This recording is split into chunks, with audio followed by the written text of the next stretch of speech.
Avec le premier dimanche de l'Avent, nous commençons une nouvelle année liturgique. Néanmoins, il n'y a pas de rupture entre les différentes étapes de la vie liturgique.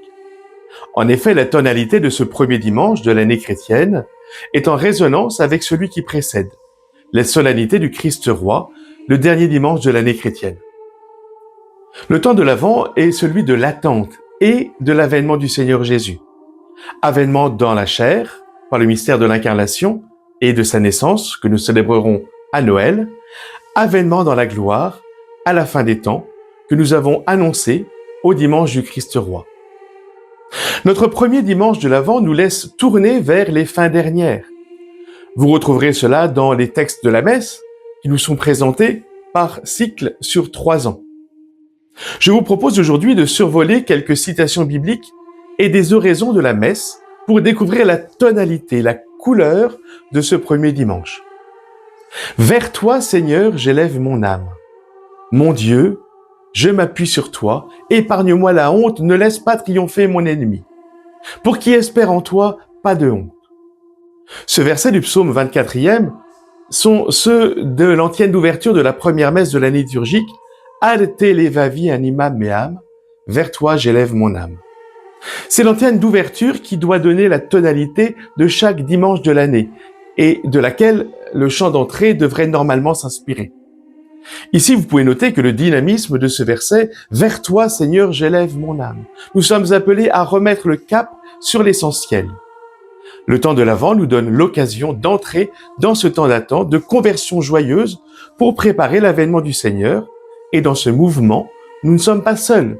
Mon Dieu, je m'appuie sur toi. Nous sommes appelés personnellement et en communauté, dans l'Église, à remettre notre confiance dans le Seigneur qui vient.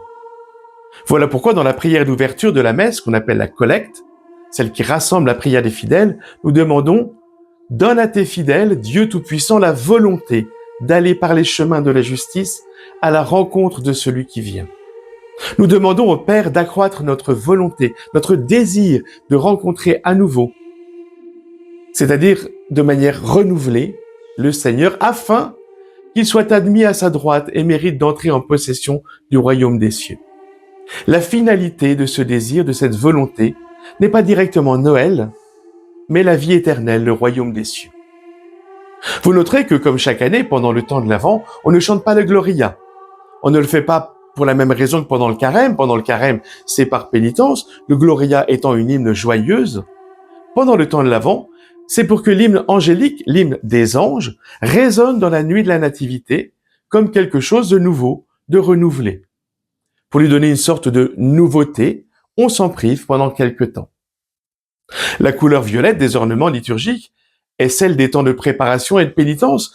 La différence de l'Avent et du carême est que la préparation de Noël nous invite à une attente joyeuse.